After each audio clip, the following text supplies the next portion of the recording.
So we'll get going.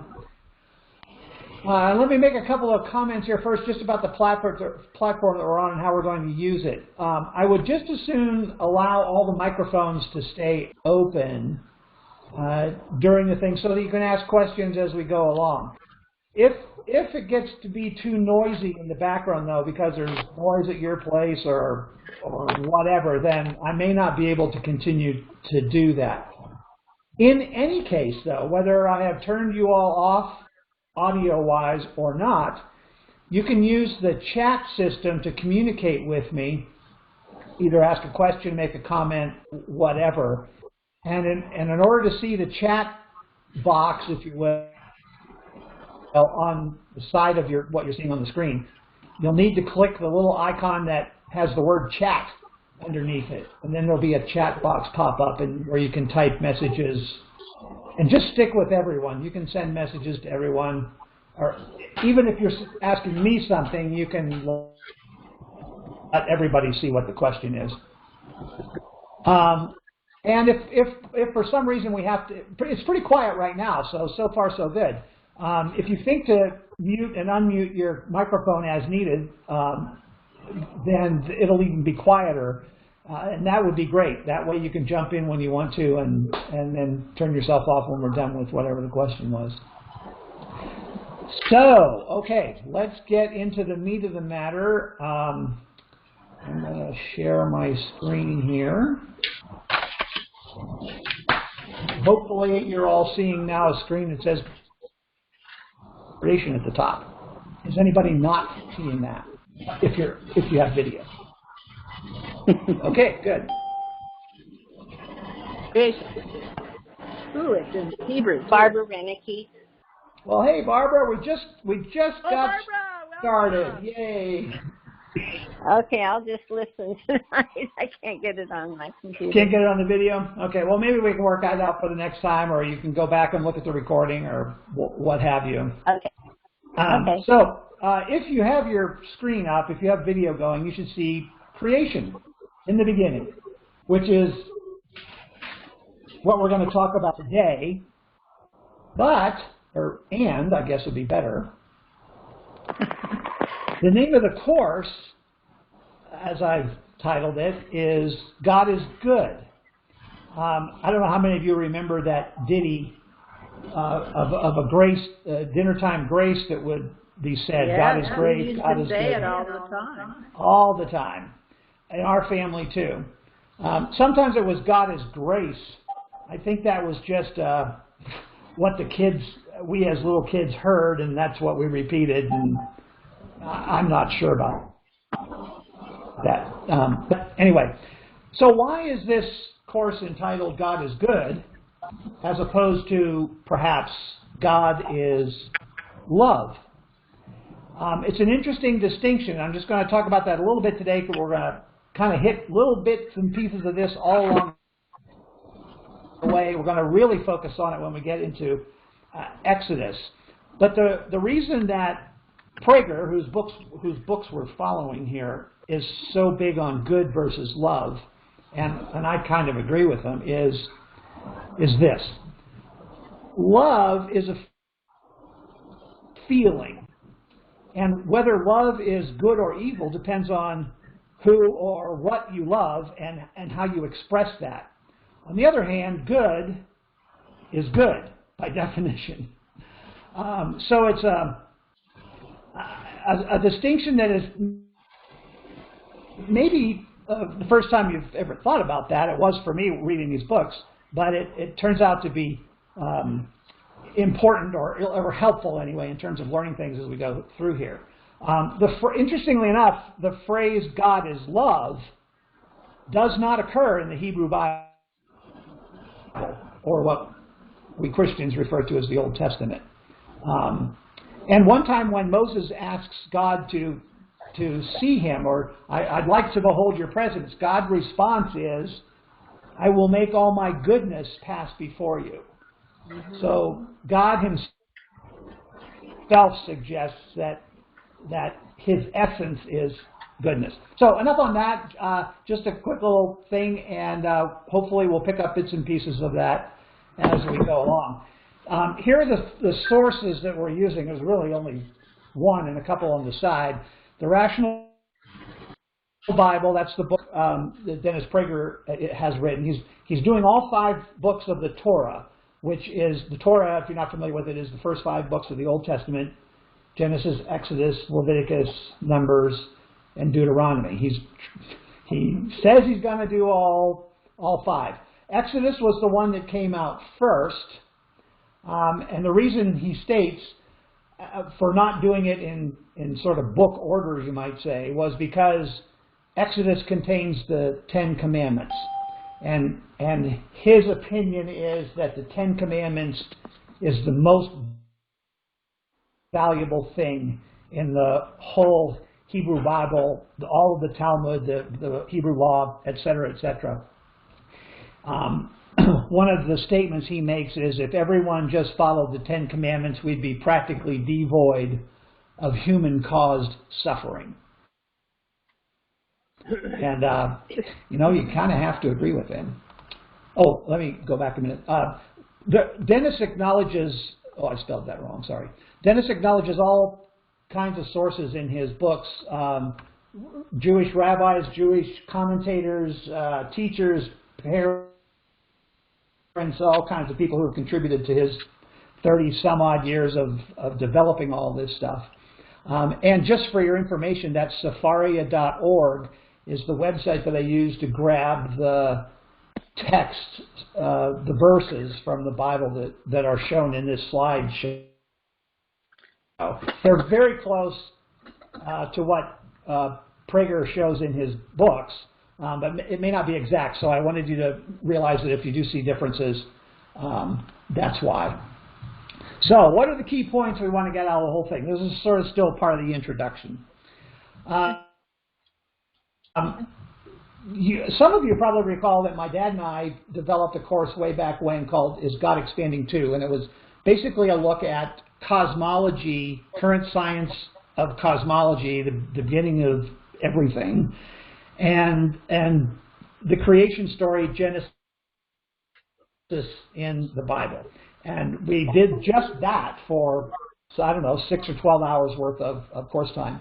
And it was fun. It was I thoroughly enjoyed it, being both a big fan of science and a big fan of Bible studies. It was good.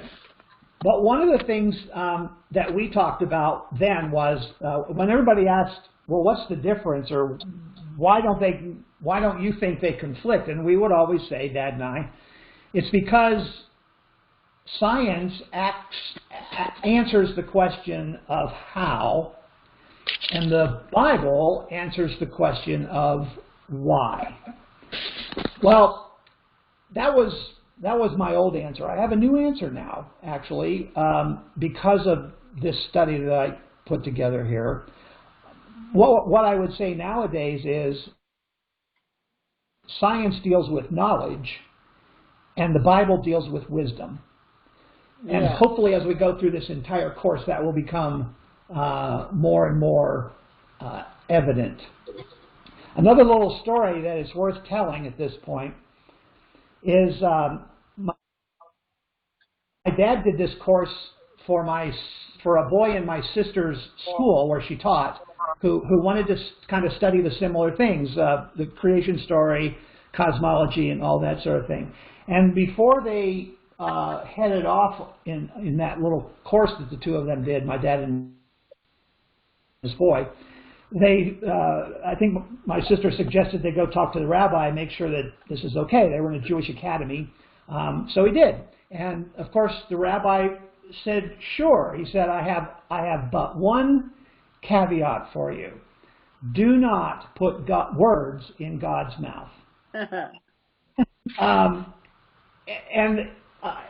That was a absolutely fantastic piece of advice. A lot of the times we get ourselves into trouble when we try and take what's in the Bible and extend it somehow in a way that it isn't extended or meant to be extended. So I will try to do that too. We'll all try to do that. Interestingly enough, when we do get to the Ten Commandments, doing this or not doing this actually is in the Ten Commandments, and it's all about do not lie. Quoting somebody out of context is lying. Adding words to what they said so that it adds more oomph to what point you're trying to make is lying. That's not what happened. That's not what they said. That's not what they meant. So, again, another little teaser for later on down the line. Wisdom and goodness, that's probably the two biggest points of the Torah, particularly, if not all of the Hebrew Bible.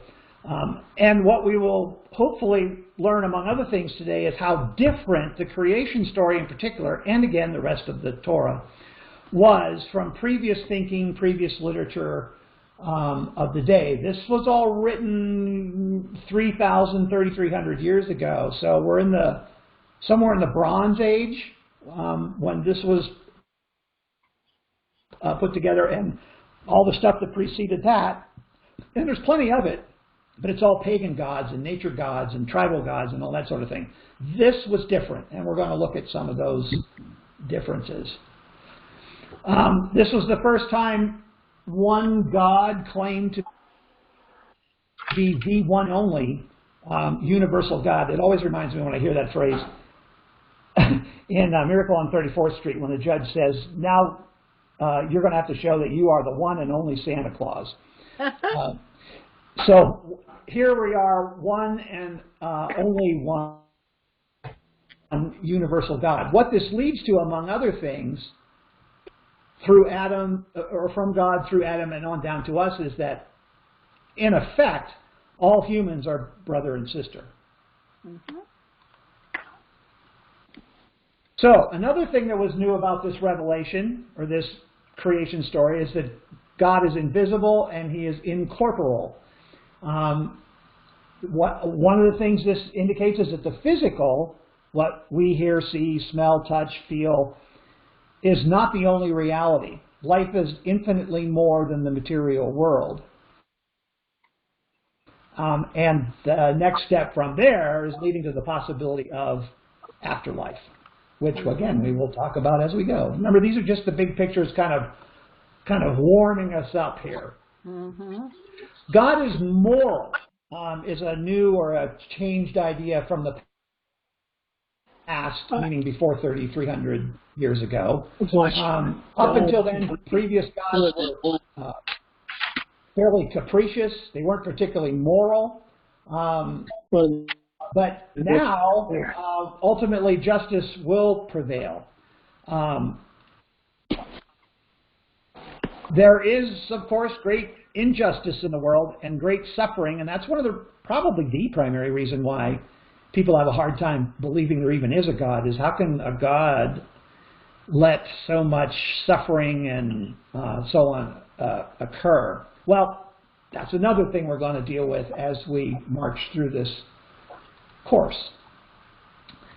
God is beyond nature, is what we're going to learn in the creation story. And what he's really trying to do is put an end to the notion of nature gods that were quite popular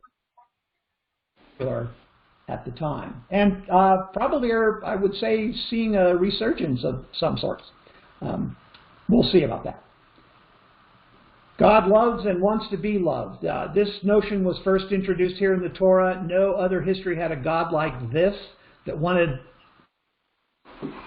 to love and be loved. That's another theme that we're going to encounter as we go along here.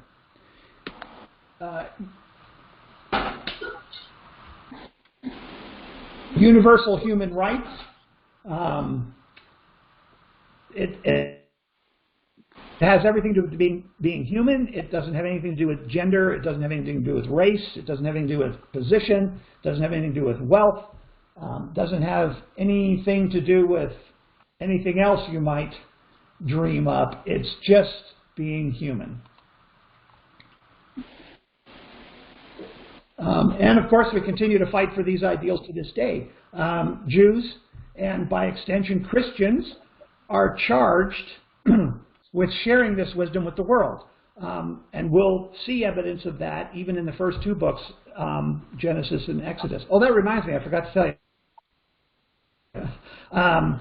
Where are the other three, you might ask? Well, I understand Leviticus is coming out in April of next year, and there's no date yet talked about for Numbers or Deuteronomy. So you have plenty of time to read these first two if you want to do that.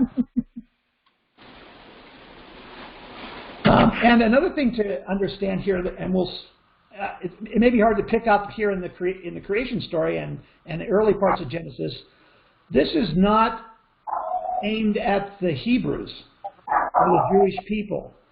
At this point, during the creation story, not until Abraham is there any mention or anything called Hebrews or Jewish or Israel or any of that. So this is meant for the world. This is not meant for just any one people. So does it matter if we really believe this is God written or not? Could it just be people telling the stories over the years? Prager would argue that it does matter. And for a few different ways. We'll mention a few now, and we'll hit more as we go further into the two books. But one of the main points is that following this wisdom, as prescribed here in Genesis and Exodus, is not easy, and it's not in man's nature. So there is some authority that has to be felt in order for humans to comply, is really what it boils down to. And God is a much greater authority than any one man. So it certainly would behoove us if, in fact, there was a God that wrote this, and we believe that, that will tend to get it passed down more, as this slide talks about at the bottom. If a parent follows God's law but believes it's man-made, they're not likely that it will last to his grandchildren that way. It just doesn't carry the same force. If Jews had thought long ago that this was man-made, there probably wouldn't be Jews today. They probably wouldn't have lasted 3,000 years holding on to this stuff, sometimes better than other times. But it has to carry more authority than that. Another reason why maybe this is more a wishful thinking, why we want it to really be God-written, but as we go through here, part of the idea here is that we're going to look at this from a sort of a rational or reasoning point of view, and you either will come to believe that this really was God-written and not just scribed by people, and the fact that God wrote it is the important part, not how it got written on the papyrus or the stone tablet or the whatever, but it was God's words. How else would we know what God wants? What is our book of reference? What is our reference period when we say God wants us to be good? Well, what does God mean by that? It's the Bible, and in particular these first 5 books of the Bible that tell us that. There are a number of things in the Torah that departed from earlier teachings, and this is what we'll come to refer to every once in a while, depending on where we are. Is this revolutionary or is this evolutionary? For example, just to take one that's not in today's lesson but will come later, in earlier systems predating this, parents were allowed to kill wayward children.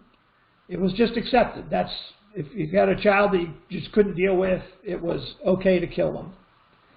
The Torah departed from that by saying only a court could do that. Well, if you don't realize where you're coming from, and you read in the Torah that it says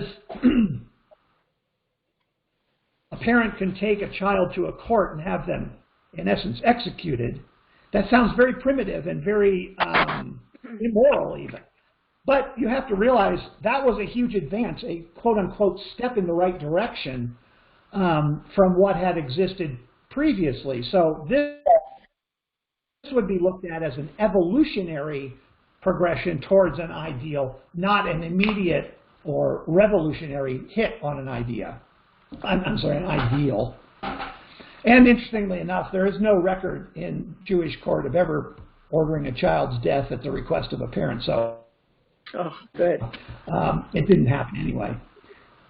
One of the things that Prager would point out, well, he does point out in the book, if we find something to be immoral in the Torah, we just haven't looked deep enough. God is right would be the revolutionary point of view, or moving to the right position, the evolutionary point of view. Another example to mention, the Bible's words on slavery are evolutionary. The Bible didn't come right out and say we should abolish slavery, but it was a huge step forward in recognizing that everyone is equal in the eyes of God. Everyone is human, and if you have slaves, you better treat them humanely. And we'll develop that further along as we go here too. So that's another example of something that was more evolutionary than revolutionary. Okay, let's real quickly deal with this issue of male and female and sexual and so on. This was the first God in the history of gods that was totally asexual. Not man, not woman, doesn't engage in sex. All the previous gods before were man or woman. They had sex with other gods. They had sex with human beings to create even more gods. So this God is not in any way sexual. So why is he depicted as male? Well, here's some reasons. One is, in the Hebrew language, there are only three choices for what anything could be, either male or female or neuter. We can eliminate neuter right off the bat because, again, in the Hebrew language, it's impossible. There aren't any neuter verbs. There aren't any neuter nouns in Hebrew, or very, very, very few. And it doesn't seem right that he would be an it. So we'll sort of brush neuter aside. He would be closer to genderless. He is often used to refer to as genderless things. If you kill a fly and you say, I killed him, the notion of whether he's male or female doesn't really come along. You just killed him. You really don't care. If you killed a fly and you said, I killed her, the first thing you think about is, oh my God, it was a female fly? So she doesn't really work because it almost always implies female. So that's why. He was the last best choice, you might say. Another probably more important point is that the Hebrew Bible, is primarily concerned with good in the world. And a good world can only be achieved by making good people. And the primary perpetrators of violent evil are males. And the best way to get a grip on males is a good male authority. So that's another kind of rational reason why the Hebrew Bible could have, probably did, choose a male representation of God. Okay, so here we go. Now we're going to get right into the creation story. Genesis 1:1. In the beginning, God created the heavens and the earth. There's a lot in here. It's amazing. It's probably not only the most well-known verse of the Bible amongst everybody, but it in some ways could be the most impactful. It was the first time that a creator was described as a universal God. It's not just energy and atoms and physics predicting everything interacting. Otherwise, our lives would be meaningless, and without purpose. One writer put it like this: if believers made up God, then atheists made up meaning. Where else would meaning come from? Another interesting thing is the use of the verb bara. In the Hebrew, the verb in here for create is bara. B-A-R-A is the English transliteration of it. And it's only God that creates in the Bible. This verb is to create from nothing. God is the only one who creates from nothing. Making is a whole different thing, as we'll see as we go along here. You can make stuff, you can make other stuff or new stuff from pre-existing stuff. That's different than creating from nothing.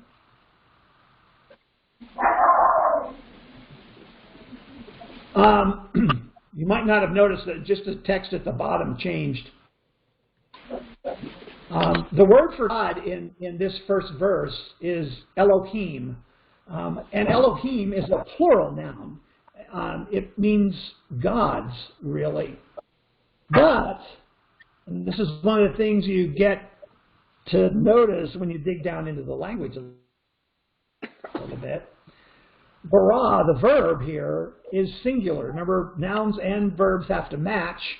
And in this case, the verb is singular. So Elohim here is singular. There is one God. It's a lot like our English word fish.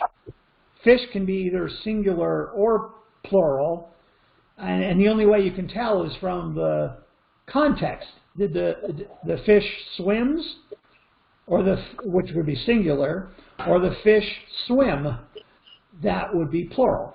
So the same idea here.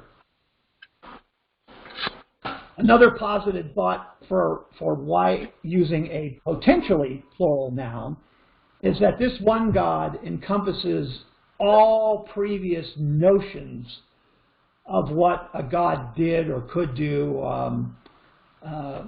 etc., from all those previous stories. Remember, we're 3,300 years ago. We are in the Bronze Age, and we're trying to teach, among other things, we're trying to teach the people of the day, no, all that pagan and nature stuff is not what happened. This is what happened. Yes. There was no birth of this God. Monotheism. This is, again, a first notion, completely desexualized, no gender.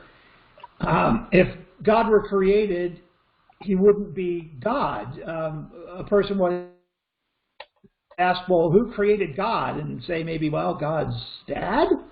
Well, then who created God's dad? Well, God. It kind of reminds me of a joke. I forget exactly how it goes. But a cosmologist is talking and explaining how the world is formed, and somebody suggested that it's a turtle that holds up the world. And someone says, well, who's holding up the turtle?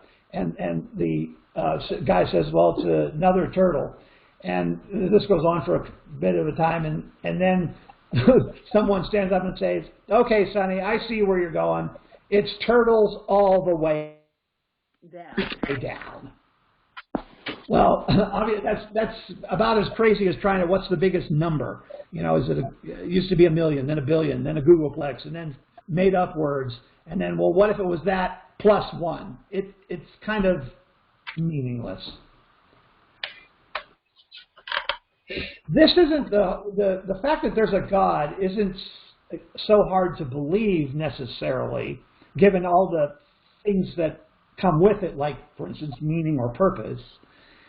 Probably the primary objection to the notion of a God is this notion of unjust suffering. And again, I mention it again, it's important.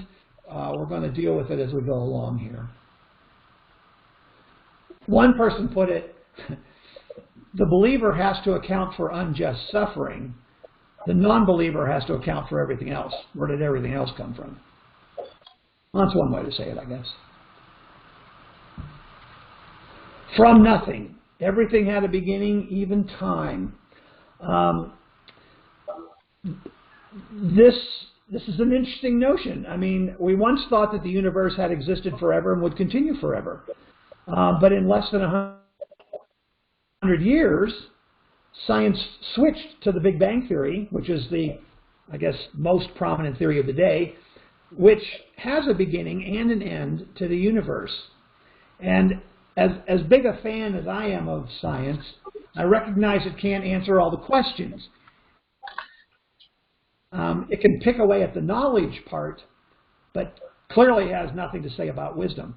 And even the picking away at the knowledge part changes, which is to science's credit. When you do experiments and you learn things, you change your... Mm-hmm.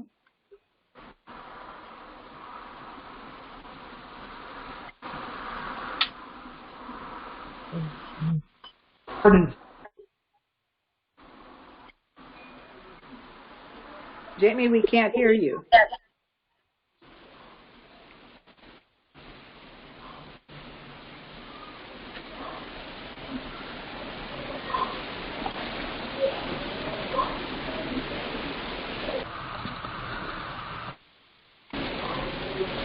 Okay, Genesis 1:2, the earth being unformed and void, with darkness over the surface of the deep, wind from God sweeping over the water.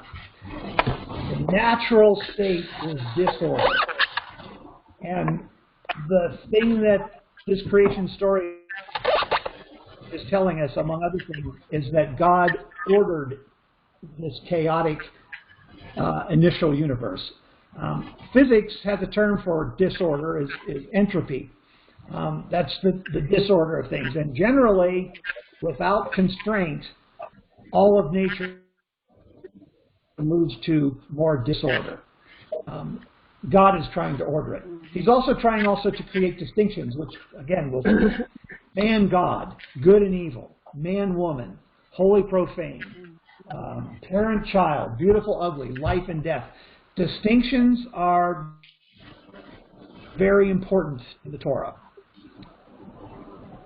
As societies move away from the Torah and this notion of distinctions, secularity tends to disavow distinctions, and as I hope we'll see, that's not a good thing.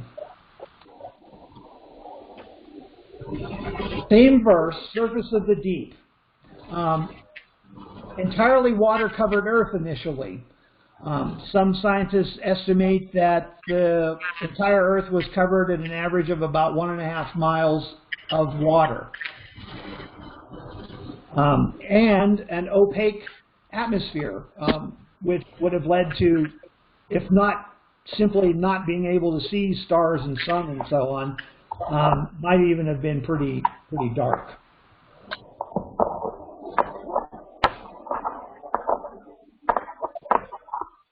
In Genesis 1, the focus has now shifted to the earth's surface, and will stay there from here on. The first verse was more universe-wide, and we weren't in any particular place in the universe. But now, we are on the earth. And we're talking about the earth, and what you can see from earth, etc. The Hebrew word for wind is ruach, R-U-A-C-H is the transliteration, and it also means spirit. So in some cases, you'll see this verse written as the Spirit of God moved across the water or something to that effect. Yeah. Then in 1:3, God said, "Let there be light," and there was light. This was interesting to me. This one caught me off guard. I had never really thought about this before. In this verse, there is no verb that means create. The verb here means appear, make it appear. Light was, in fact, created earlier when the universe was created. It wasn't created here, but it was made to appear. It was let through that opaque atmosphere or whatever was happening at the time that prevented it from being seen. Interesting analysis of this verse that I'd never heard before. Huh. Another point to this, let there be light, and there was light, is that God's will is sufficient. There doesn't have to be battles. There doesn't have to be sex. There doesn't have to be cooperation or fighting between deities. Simply God's will.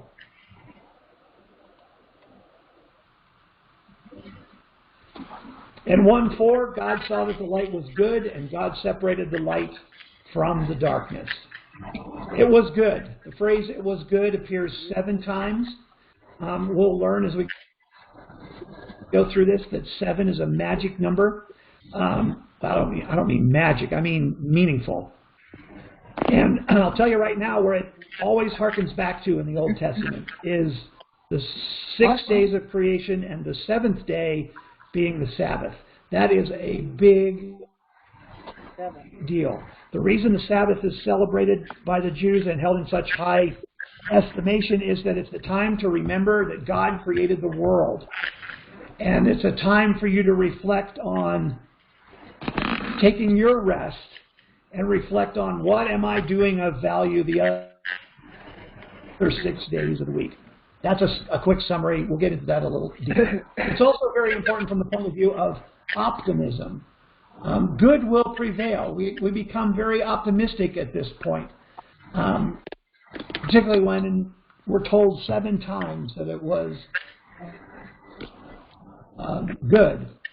And there's another interesting aspect to this, kind of a human teaching moment, or I should say teaching humans moment, where God is at least inferring to us that it's okay to take pleasure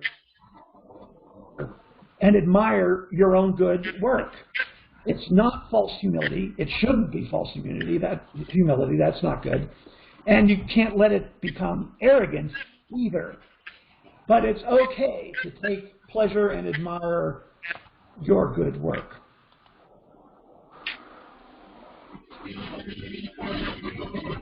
Here's that separation thing again. God separated the light from the darkness. Order from chaos. This is where you get, by the way, the Hebrew days starting at sunset. Because light is not the absence of darkness. Darkness is the absence of light. So darkness comes first. So in these days of creation, particularly when you have creation on the mind, darkness comes first and day comes later.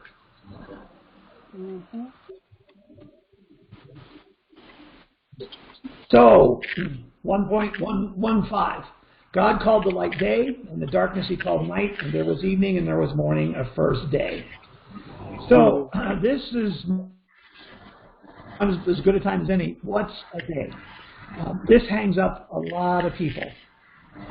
How could God have created the world in 24 hours, or 6 24-hour periods?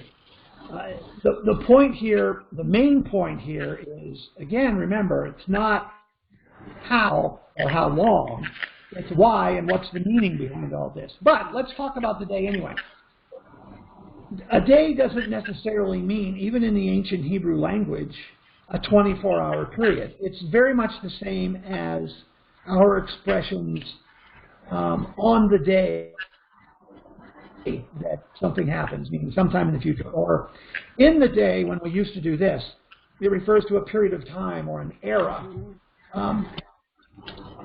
When the psalmist says, for instance, "How great are your works," it doesn't really occur to anybody to ask, well, how long did it take you? It's how great are your works. That's the important part. But lest you be really interested in how these days line up with the current Big Bang Theory, here's a picture. Day 1 gets us 65% of the way through current universe history, which began roughly 14 billion years ago. And then about 4 billion years in day 2, God starts talking about what was occurring in the period from 4 to 3 or so billion years ago. Day 3, he starts talking about things 2 billion years ago up to 1 billion years ago. Days 4 through 6, most of these are getting smaller and smaller and smaller. He does a lot all at once and then starts working on this stuff and forming new things, some create, some making. And then roughly 200 to 400,000 years ago is when creation has ended, man has been created, and there's both day 7, which is the day of rest, and day 8, which is what the Hebrews refer to as the day that we are living and working in now. Ever since God created the universe and rested, then the charge now from here on is, and for the Jewish world particularly, and by extension many of the rest of us, is to, now what are you going to make of it? God instructs us to make good of what he just got done creating. So in addition to day 7 rolling around every 6 days, we live in a continuous day 8 of that making. Verse 6, God said, let there be expanse in the midst of the water, that it may separate water from the water. Again, this is roughly 4 billion years ago. Expanse, the Hebrew word expanse, rakia, it's only used here in the Hebrew Bible, and it's kind of a space between the waters and the clouds, which are also water. It's another separation. It's a distinction. It's ordering things. He made the expanse, separated the water, and it was so. Order made for the possibility of life. Without order, there is no life. God called the expanse sky, and there was evening and there was morning, a second day. Hey, wait, what? We didn't hear it was good. Why didn't we hear it was good? Well, a couple reasons Prager throws out for us. One was there was no creating. There was just separating. So maybe it wasn't quite as important. Maybe because mankind wasn't the focus of this. It didn't matter to man that much. Didn't have any inkling. And the fact that he didn't call it good may mean nothing at all. He never called day 7, the day of rest, the Sabbath, Shabbat. He never called that good either, but it was still blessed and holy. So there's a whole lot of information that you can go around in circles, and in a way it really doesn't matter. But it's interesting. Verse 9, God said, let the water below sky be gathered into one area, that the dry land may appear. And it was so. Remember that 1.5 mile deep water thing? Well, this now begins the period of the earth beginning geologic processes. This is when plate tectonics started happening. We're not creating here.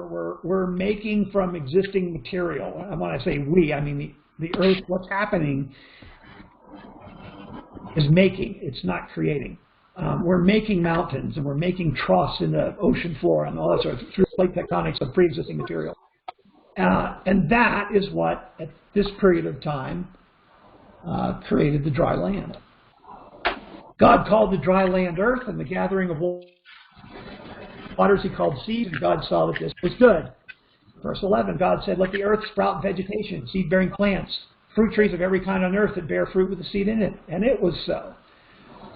The earth brought forth vegetation, seed-bearing plants of every kind, and trees of every kind, bearing fruit with the seed in it. And God saw that it was good. There was evening and there was morning, a third day. An interesting point that gets asked often here is, how can all this develop before there's a sun and a moon? Doesn't plant life require light for photosynthesis and all that? Well, remember, we need to remember that we're focusing on the surface of the earth. And the light from the sun and the moon probably were there at this point, Yeah. just not visible from the Earth's surface until now, which is coming on. Even in an opaque, totally opaque sky, cloud cover, plants can grow just perfectly well. So this is not a particular misalignment or conflict with science, is really what I'm getting at.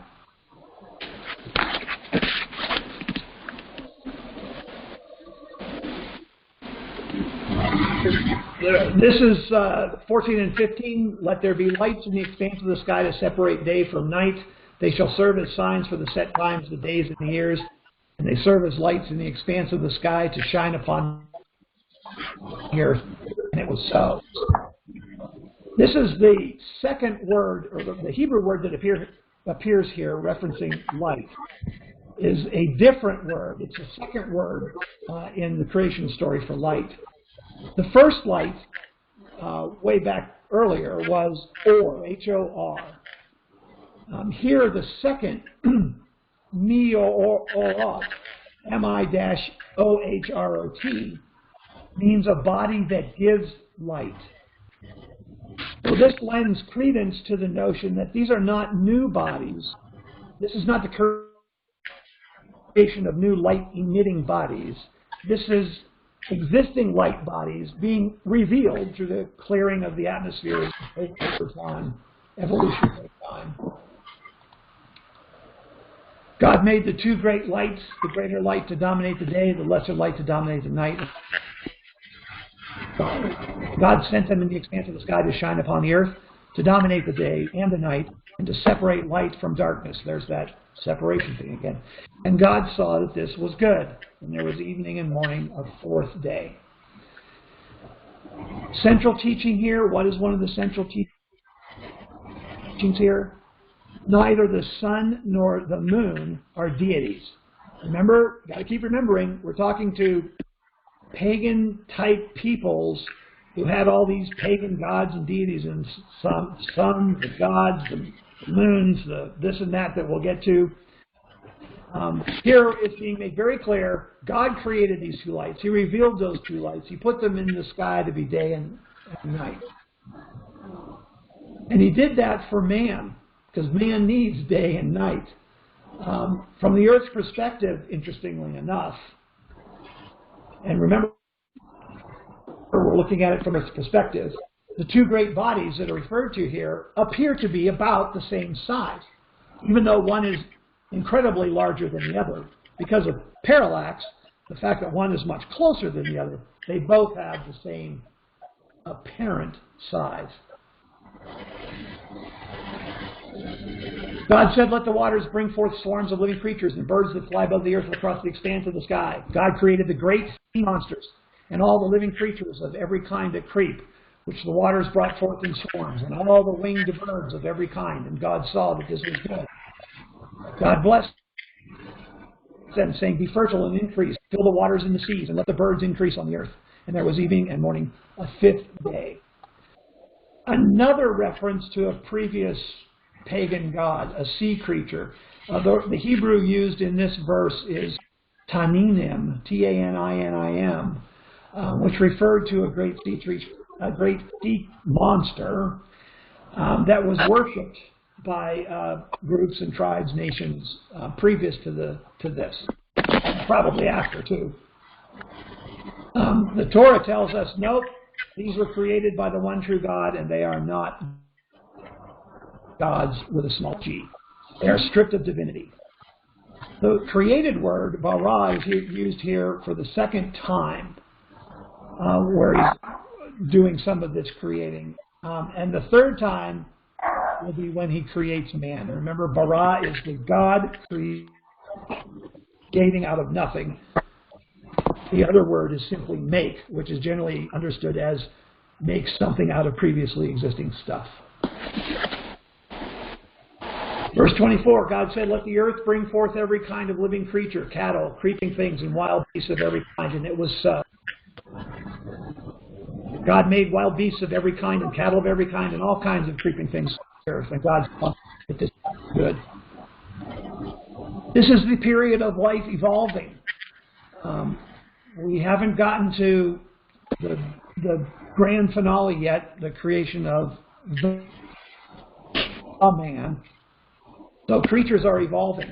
And in fact, in this verse 26, God said, "Let us make man in our image, after our likeness. They shall rule the fish of the sea, the birds of the sky, the cattle, the whole earth, and all the creeping things that creep on the earth." There were many days. We're in day 6 still, for all this process, evolution, to take place. This reference to man is not the man, or what we might refer to as Adam. This is just man. And there's 2 different Hebrew words to express that. This is the one that's just man. And why God is saying our image is interesting. Who is we or our in this? Is it a royal we? Like we're going to the movies tonight? Is it a bunch of angels who are creating with them? Is it other animals? Is it our in the sense of all the animals that are in the process of being evolved? Another aspect or another angle to look at this is that man, just plain man, not the man again, could well be, and as best we know, is an animal, evolved from animals, and in becoming ultimately the man, or Adam, is both part animal and part divine, or at least certainly has a history of being part animal and part divine. It's a constant battle. If you look at mankind, current man, that way, it's a constant battle within each of us. The man, or I mean not the man, the animal part versus the divine part. Here, he's still man, not the man. But then verse 27 comes along, and the last use of the word created. This is Ha-Adam, H-A-Adam, as it's transliterated from the Hebrew, the man. This is something new. This is created out of nothing. And you notice our is gone, the notion of who all these we's are that did this. Now it's just God's image. In the image of God, He created him. This is entirely God's work now, making man or Adam. And he refers to him as male and female. He created them. Up until this time, there's been no reference to male and female. Here there is. God creates this male and female notion for man. This is part of God's order. The great distinction. He created, the use of the word them at the end makes it clear that we have a male and a female. We don't, for instance, have an androgynous human being that is both sexes. That sometimes is alluded to, but it isn't. It's the verb is plural, so we have both. God blessed them, said to them, "Be fertile and increase, fill the earth and master it. Rule the fish of the sea, the birds of the sky, and all the living things that creep on it." What are we learning here? A, having children is important. The first commandment of the Torah, a nation's very existence lies in the balance of having children. Dominion of the earth does not include abuse. Nature is not sacred. Human life is sacred. Man is the ruler of nature, not nature over man. Nature over man is, in essence, paganism. Man must learn how to conquer, not pray to nature. This leads to, among other things, science, math, medicine, etc. It's understandable why much of these teachings came from the Jewish world, the Hebrews, the Israelites, through to current people who, if not believers in those religions, follow the instinct of those religions to conquer, quote unquote, nature. It wasn't long ago that most people feared being eaten by animals. That's hardly a thought anymore unless you happen to be a surfer or a backwoodster. Or the Sorry, yes. Mosquitoes. Either man rules nature or nature rules man. It cannot be both. Man must rule, but based on a set of moral rules. Otherwise, nature is just physics. In many ways, we can't just get along. Nature is just physics. It's amoral. It doesn't care what it does. Nobody gets mad at nature when a tornado kills people. That's because there's nothing to get mad at. Nature didn't have an intention. It just happened. Whereas man, on the other hand, does now, as he initially existed and continues to exist, when referring to the man, Adam, does has intention, does know right from wrong or should, etc. So they're incompatible. God said, "See, I give you every seed-bearing plant that is upon the earth and every tree that is seed-bearing fruit. They shall be yours for food. And to all the animals on the land, to all the birds of the sky, and to everything that creeps on earth in which there is breath of life, I give all the green plants for food." And it was so. A couple of things. One is, and we're going to remember this again when we pick up with the Garden of Eden story next week, is here is God's offer to Adam and Eve, the man and woman, to eat of every tree. They are yours for food. Another thing that's here is that, particularly in verse 30, some people argue that this is where they get that the Bible argues for being a vegetarian. It's a little too premature to jump on that bandwagon, because when we get to the 9th chapter of Genesis, we'll see that permission is granted to eat meat. I'm not saying it's still not a good idea. I'm just saying that to use the Bible as your source to say that man should be a vegetarian probably doesn't hold water.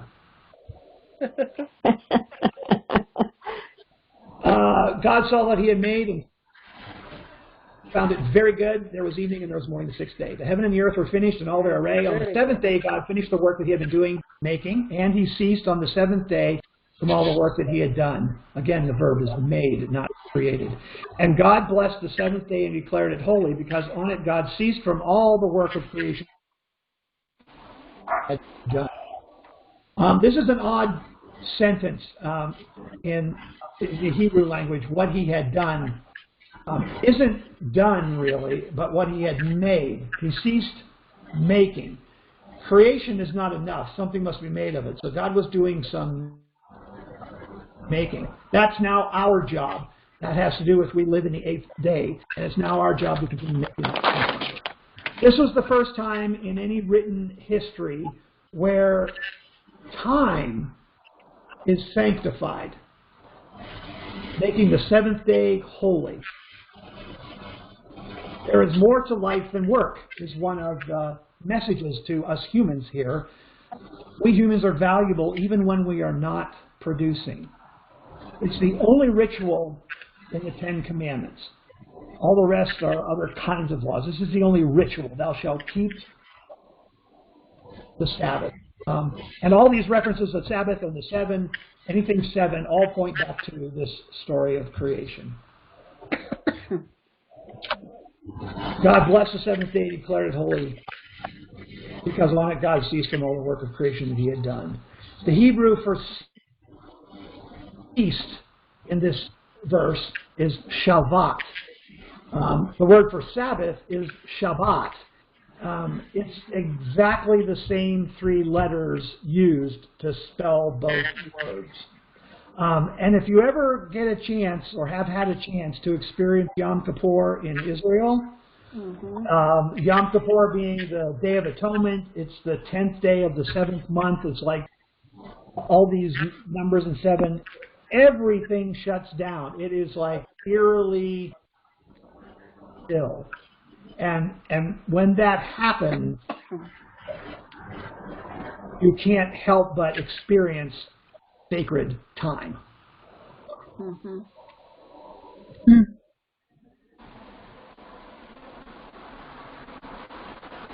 So, some of the things, God is beyond nature. There's reality outside of nature. God is not a sexual being. There's only one God. God represents order versus disorder and chaos. God has a special role for humans. God is moral and has a moral will. And because of all this, and only really because of all this, there is a transcendent purpose or meaning to life. That are the key messages out of the creation story. So that's it, really. What's on this slide is just a reminder of what's coming up next and what to do if you want to. Everybody who's on the meeting right now will be on my list, so you don't have to do this. Are there any questions, or does anybody want to throw in anything here? Huh? Yeah, I know. I put it there for him, knowing he would be looking. Jamie, is there a list of the verses or the pages that we're to read for next week? I will have that on the website like tomorrow. Okay. I will do that. Just like there was that on the website for today. There was a verses reference and a little bit of what we're going to talk about. I'll have the same thing for next week, which is Garden of Eden, Adam and Eve, Cain and Abel, some of that stuff. Okay. Well, I think if you could see all the pictures, we would be pictured on. Any other questions? Comments? I just wanted to say, when you were talking about if this wasn't written by God, your grandchildren aren't going to be paying attention to it. There's an example of a grandchild paying attention to it. Hi there. Yeah, I'm not sure that proves anything, but it's an interesting notion.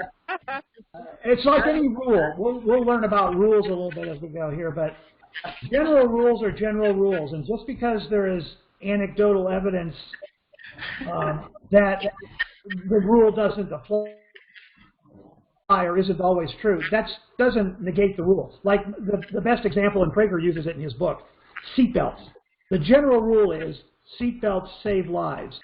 Is it true that seatbelts sometimes kill people because it strangles them or prevents them from getting out of a burning car or something? Yes, that's true. But it doesn't negate the general rule that seatbelts save lives. Any other questions? Comments? All right, we will see you all next week when we do Garden of Eden. Thanks for joining. Okay. Thanks, Jamie. Thank you. Jamie. Bye. Bye-bye. Bye. Bye.